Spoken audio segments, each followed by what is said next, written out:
Greetings, I'm Lass. Ow, I'm Scandal. Oh no! My friend just crashed into the screen like the little monkey guy.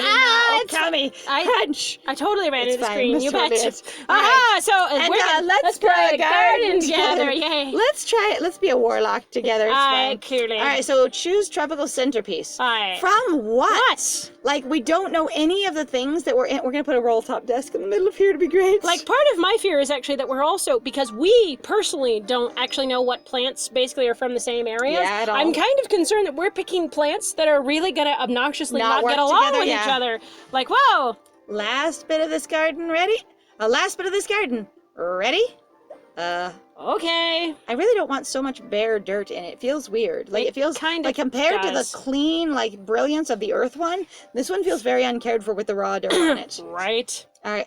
Where? Oh. So your aunt had this sitting in her like garage, in her giant She has hanger. all three of those actually. So she had any and or all of these. Sure, that one. It covers the most ground. So this is the artifact or potential knockoff artifact that she had sitting in the hangar. You all picked up and moved this giant statue out of the hangar to somewhere else, and then you and Karen brought the statue back and put it here. So this is Mexico?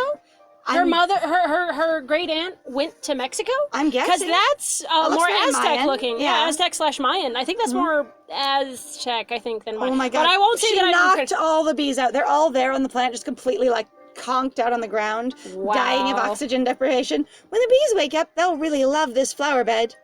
I guess. That sounds fucking morbid. morbid. We had known what these artifacts were, because trying to imagine them taking that out of the hangar and putting it somewhere else far away off screen and then bringing it back here later also, is my so God, ridiculous. Do you know how big that thing is? That weighs tons. Yes, tons. And also with no damage to it. Even when you have that narrow pole, and usually the thinner parts of stone structures are more likely to crack, which is why Venus de Milo doesn't have arms. Yes. That Steinpost sort of pole was is it ridiculous. actually just that, or was the fact that they actually tried to brutalize the Venus de Milo? As far as I know, a lot of statues with arms that are out, they lose their fingers, they lose their arms. It's like the lion's foot tables, you know, the one toe breaks off kind of thing. But wasn't there or the also feet like break a off. discussion that she also might have like lost other parts because I of don't know. like I know, because there was actually, so if you guys don't know as well, there was a part of history where people went around and they actually basically knocked off the genitals off of statues Where they, because they considered them to sort be of obscene. Purified statues. Yeah, and because they were considered to be obscene. They censored them. Yes, they actually really did, which is one of the things that, shockingly, we're trying to avoid doing on this channel here. Yes,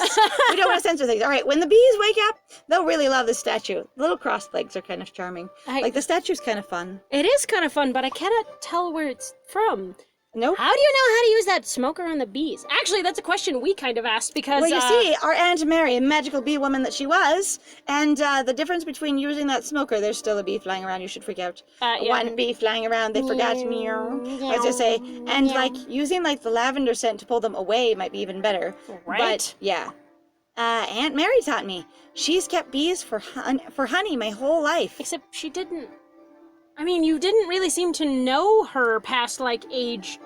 Like five or something. Like, it's really hard to tell how much involvement you ever had with your Aunt Mary. Right? At all. And while you I know her seem so to have... well! I'm like, whoa. You also go, I don't know any of these things about her. And we've got a very little picture of what you did know about her. Because you're discovering things you didn't know about her. And the framing of this is really a, what I didn't know about my Aunt Mary. All these things I didn't know. But we really don't know within the story what you did know about your Aunt Mary. Other than your Aunt Mary was married to your uncle and you had a cousin.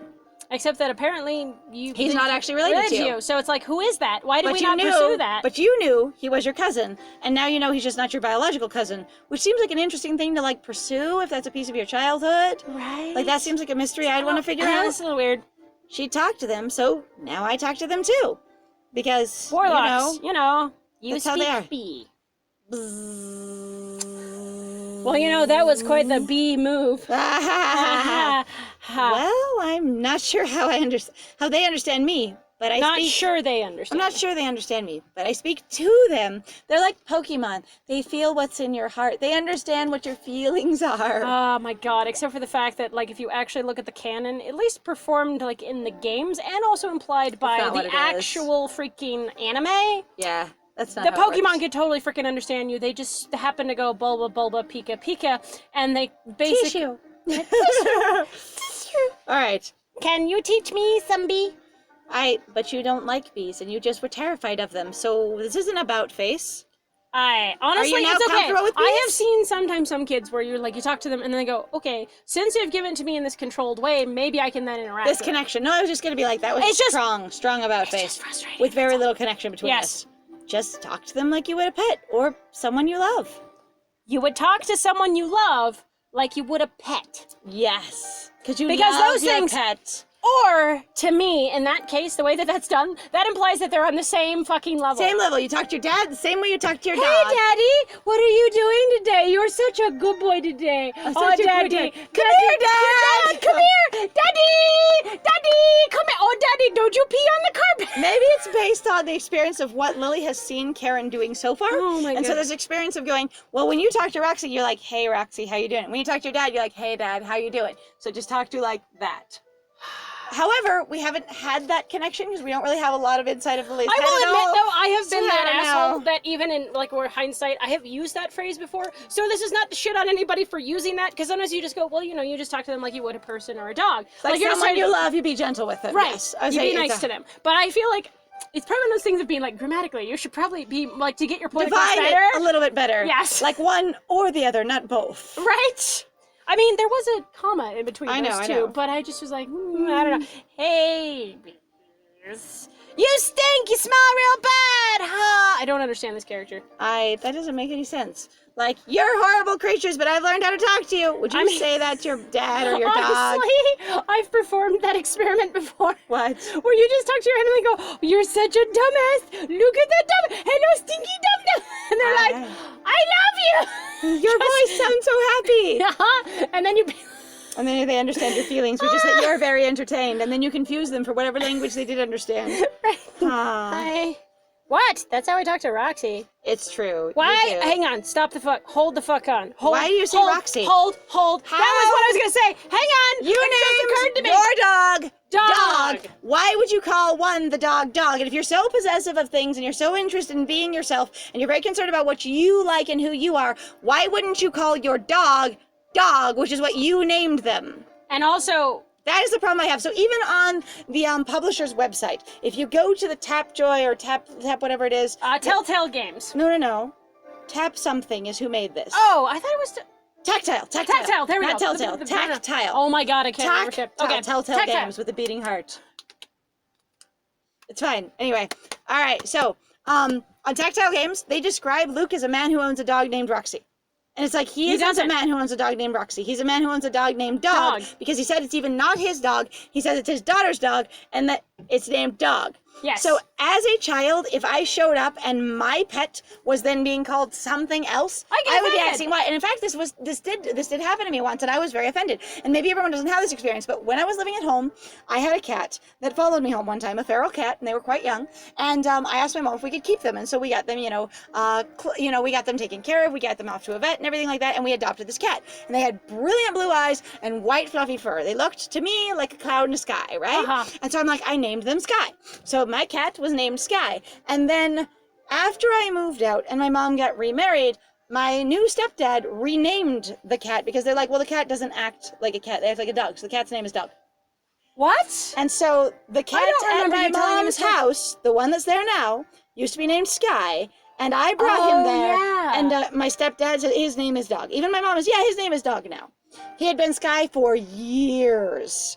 And now I came back home, and it was a different name, and I felt offended and frustrated, going, that is not what I named my animal. Now, in this case, it was a family animal, and I moved away, and the animal stayed there because that's where he lived. But he had been my childhood cat that was also the family cat that I brought home and named. And it felt very uncomfortable for me to have him suddenly renamed and going, no, your name is invalid. That's not who he is as an animal. He's Doug. Well, I'm also like particularly. So that feels a little messy to me, especially in regards to somebody else going, hi, I came in and I got married. And I understand that's a level of like possession and also going, you didn't even basically though respect the name that I had given my animal. Or what the animal was that you essentially inherited or took in as part of your family. You went, no, now that I have it, it's different. Right? Anyway, so I do not feel like she would say Roxy at all, nor that she would like that she could move to that name without a conversation. Right. That feels really disrespectful. Like the other stuff, it's interpretive, it's opinion. You're writing a simple kid character, you're trying to make it dramatic. We don't even know if she's super being sarcastic, trying to seem dumber or less cooperative than she is. And she could be like, without knowing this kid and the tone, she really could be like, no, I'm pretty sure it's Bulgaria, being, kind of like being a butthead. Right. Like she could be deliberately making things hard. We have no idea. But in this case, that's how I talk to Roxy. Why the hell would she ever say that? She would say dog. She would say dog. I feel like the game forgot that the dog's name is Dog. Like, I am actually kind of annoyed. There are I lots feel of like- things recently that have been I really feel heavily like annoying what it me, was though. is that the reason what they did was the dog convention was just there. Now that I know more of how they're approaching Luke, was just there to make Luke look not creative and kind of dorky. You just called your dog Dog. Oh my gosh, that's so dumb, basically. And then you fix it, and that sets the tone of the game for what Lily's going to do for Luke's life, which continually, based on the narrative so far, is that she's fixing it. She'll help him clean up his yard. She'll help him clean up his house. She'll help him watch his kid. She'll take care of his dog all the time. She'll rename his dog because he doesn't understand it. She'll help him figure out what his kid likes because he doesn't understand it. On and on. It set the tone of the game when they went, he's just a bumbling dude. He doesn't even know how to name a dog. I'll name the dog for him, and I'm going to fix his life. This isn't Lily's garden. This is Lily fixes Luke's life for romance. That is what I am feeling right now. Do it! Clear the weeds! Do it! Do it! So that is my feels on this, my dudes, and it's What's going on here? fascinating to have you along on this journey where, again, this is a book that I'm essentially reading and playing with my friend that I am not connecting to at all. All right. We never have that problem, though, in regards to books. Aunt Mary had some adventures in Egypt when she was young, so I'm going to do a little desert-themed garden. I want to know what little monument thing goes on the earth. I've been waiting for that Flowers don't grow in the desert. I mean, they can. It depends on your style of desert. I was about to say. High Plains Desert actually has, like, even Well, like in evergreen Colorado. trees and things like that. You get lots of kinds of plants. Oh, yeah. And like in you can get like century plants. You get all kinds of like cactuses and succulents and things. Anyway, there's lots of bushes and shrubs. It depends on your type of desert. It's true.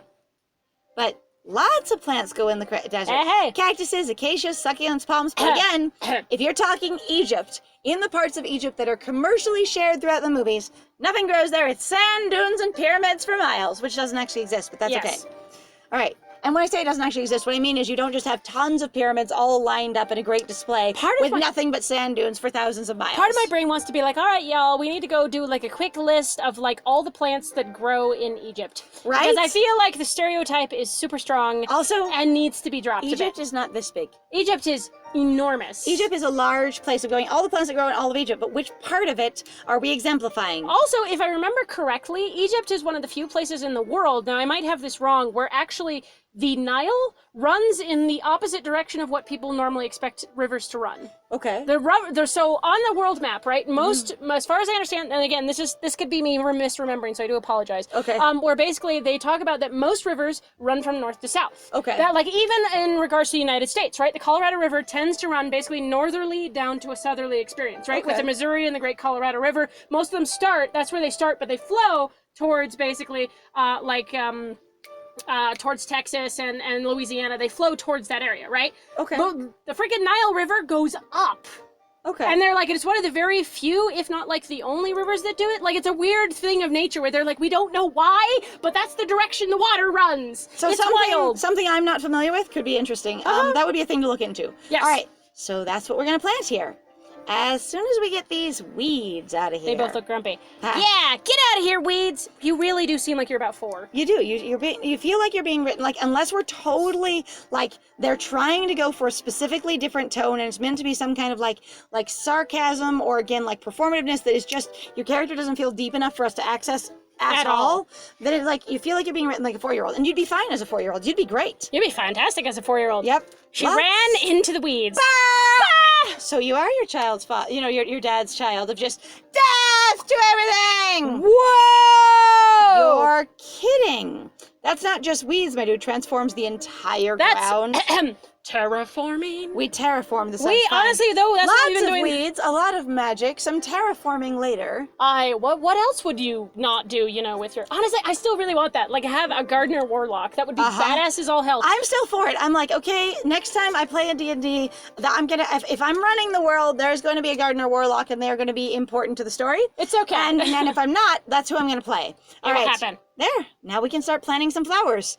in the sand. I guess. I guess. Sure, let's Choose desert flowers. We would choose sure. them. Chose them. All right, let's see. What do we got? I will also say, actually, having lived in several different types of deserts throughout my life, there really is a wide variety of plants, and it's super cool. I also always had a really weird dream when I was growing up for some damn reason where I just wanted to live in Tucson, Arizona, and I don't fucking know why. Okay. That was fine. just like my goal. grandpa lived in Utah for a while, so we got to see the Utah desert I had relatives who and lived look out for there. like crystals out there and stuff. Nice. All right. So, what did your aunt do in the desert?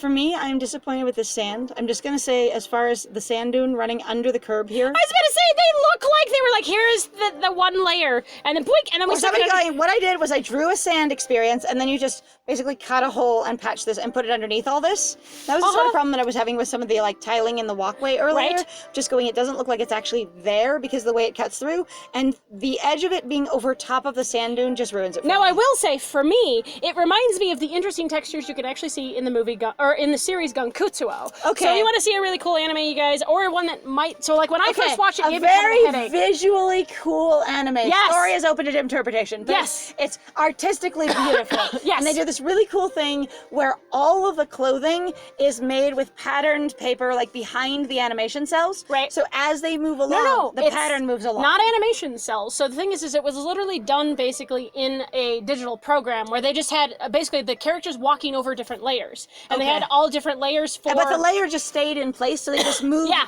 across the pattern. Which makes it look really fascinating and really weird. I remember really it cool. actually gave me a headache the first time that I actually watched a few of the episodes years ago. All right. And then it was much better this time around. She saw the Great Pyramid, the Sphinx, all that stuff. There's actually more to Egypt than that, but that's okay. The Sphinx is that big cat guy, right? You do actually sound really young over You really and do. over again. You Super sound young. really like you're 4. Yeah, and he doesn't have a nose. Roxy, why do you have no shadow? Roxy is just hovering in a void. That's okay. Where's your Roxy shadow? doesn't need a shadow. It's fine. Doesn't need a shout out. That stinks. Not really, because he doesn't have a Ah. nose, but he can't smell it. Ha. What do you think we should put in this section? Oh, come on, you just totally cracked a joke about that. Been like, yeah, but even if it does, he can't smell it. It doesn't matter what she thinks if this is your monument to a specific thing. Like, the thing is it really doesn't matter what her opinions are, especially unless you're going to show her a catalog of choices, basically. Right? And then she can look at them. Sure. Interesting. Okay. Okay, we could put Joshua trees in here. Oh. There we go. Done. Hey. Hey, all done. Just don't get stabbed. Do all of those varieties of things live in together. Egypt? Well, find the hell out, because as far as I know, I don't know. Actually, I'm not going to say I don't think... I mean, I personally don't think that a few of those plants for sure live in Egypt. Like in the that's, Egyptian desert, specifically. Yeah, right? Aren't you going to say something weird? I was kind of hoping you would. What is this? Okay. Like, why do I desperately need no, your that's approval? cute. Oh, okay. Cactastic? That's cute, but again, sounds very young. You're a prodigy. I'm so proud. This is so... This is super weird. Also, again, I want to know over here, what's the thing from Aunt Mary that will go here? Because she said she wanted to make monuments to all the things that she has, like basically places for all of her artifacts. So right? This is an artifact here. And we're assuming we're And going to we're get one assuming we're gonna here. get an artifact here, which we'll find. We'll just go ahead and do that. All right. Oh, it's more There's flowers? more desert flowers. Dang it. We don't have a lot of time. I know, we'll wrap it up real quick. All right, fine. All right, real quick, we got this. All right, fine. What are we putting here? I was thinking... See, it's real fast. Oh, okay, that's good. It's just the second half. Whoa, sharp. Tumbleweeds, no. No. Those look kind of cute, but again, do these in any way grow in the same kind of deserts together I don't at all? know. I thought these ones were like from Africa, like the ones with the bottom. Yeah, the big giant, like, because those baobab become trees or whatever. Yeah, they could get. Yeah. I think that's what they are. How come your aunt traveled so much? I mean, I know Egypt is in Africa. Excuse me, I know that. I'm just kind of like I thought it was a different part of Africa. Yeah, like I thought it was different. I don't know if all these plants actually grow in Egypt specifically. Right. She always said you can't appreciate where you come from without seeing where you don't. So if I want to appreciate my house, I have to go to your house? You can. It's possible. It's also only a philosophy, which means it's an idea that worked for her and may or may not be applicable to everyone. Right, Sure. because also, guess what? We are all unique individuals with our own life experiences, and part of Really? what? Or if you want to appreciate ice cream, you gotta eat vegetables too. Okay, so I'm just gonna do this real quick before we end here, okay? So, one time too many, it has been said to me, you have to, to appreciate a good cookie, you have to have a burnt cookie. To appreciate a good brownie, you have to have a burnt brownie. And for me, I'm like, I know a good thing when I taste it. If I have never had this food before in my entire life, having it taste good is a sensory and emotional experience. It is not in contrast to bad things. When I touch a dog and it's soft and feels wonderful, I'm not going, wow, this feels so much better than getting stabbed on that cactus. I'm just in the moment of it feeling soft and wonderful. I get what they're trying to do with these platitudes, but I do not like it. I have an entire rant about this experience of going, well, you have to have the bad to appreciate the good. And I do not believe that at all. I believe there are people who can be happy having good things, and the reason they're unhappy and people are pushing them, well, appreciate the good things you have, is because there's a lot of complex turmoil in their life, which is making it hard to directly appreciate those things that are still good because there's so much bad. You do not need to eat something you don't like to appreciate something you do like. You do not need to have a bad relationship that hurts you to recognize the value of a good relationship that makes you happy. You can just have good things that are good. They will make you feel good. There's also the other thing, too, that at least what I feel like happens a lot, too, is basically that's encouraging, even particularly in regards to, well, this relationship was bad, so I know this one is good, is you're encouraging a level of pain game. So I've talked about this before, but the pain game is basically where you're in a competition with people around you to basically be like, how much worse do you have it than someone else? Or have you had it? Have you had it? Or I just keep having it worse than you are. Well, my chronic pain is worse than your chronic pain. You just don't know. And while I understand that, like, there is then, like, some attention to be paid for something like that, that is not fair. No. Some people really genuinely just don't understand, and that's okay that they don't understand. There are some things that they don't have to understand. I understand that there are other things that I feel like people should basically probably go towards more understanding, but I'm like, for a lot of things, I get very confused where people are like, well, you just don't understand how much pain I'm in. Like, I've literally been verbally attacked and almost physically assaulted once, basically from an old roommate, who was like, you just don't understand how bad my life is. And I'm like, I don't need to. You're being an asshole. Yep. Like, you are genuinely being cruel, and that's not okay. I am sorry that I can have empathy for your situation. I can feel sympathy for what you've gone through. But I do not need to feel fucking pain to understand it and also know. And I cannot actually feel how bad you're feeling. It's impossible for me, even if I empathize with you, to know exactly how much on a scale it is. If we all sit there and look at the pain scale and point to the 10 frowny face, where we are deeply in pain and screaming because it's so bad, you cannot compare that. You cannot compare somebody's, chronic deep cancer pain with someone's immediate broken leg pain, with somebody's emotional heartbreak, I lost someone I love pain. It's all pain, it all hurts, it's all no fun.